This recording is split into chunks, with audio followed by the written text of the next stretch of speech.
It is 10 minutes after 12 o'clock right here on the Freedom Square show.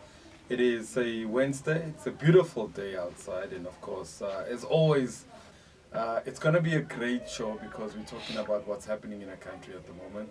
We're talking about the issues of violence that we see that's happening in Eldos, and of course, but mostly we're talking about the protests.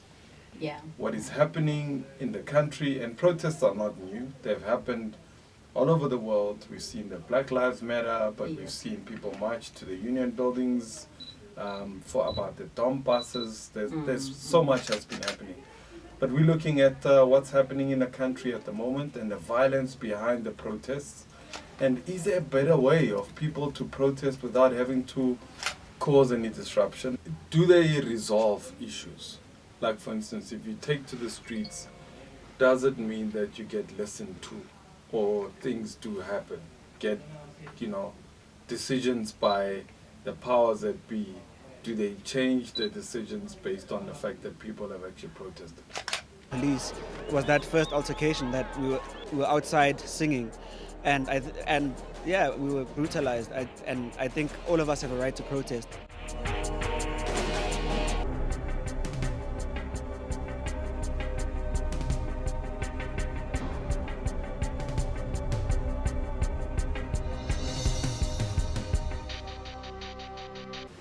So a protest highlights an issue, and that's what people hope for, is to highlight an issue, bring attention to what's happening in a particular area, an unfairness, something that's not going right.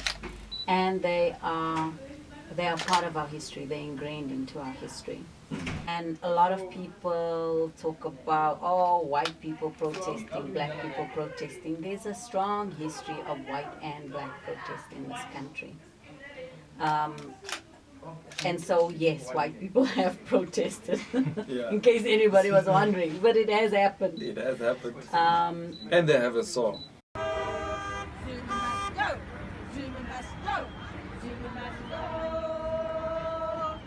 Right, whatever that may be, but the fact of the matter is that protests are important, okay? They're part of our history, but it's how we protest that.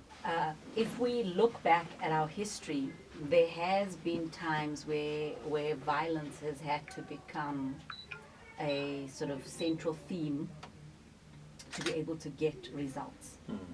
We know, we look at case in point, the Sharpeville riots, and it's an unfortunate set of circumstances when the results have to end up, when that has to be the result, people's lives have been lost. And we must always remember, all lives matter. When you start a protest, let us sit down and let's plan it. That's where it starts. It starts on a piece of paper and saying, what is our objectives? What is it that we want to achieve with this protest?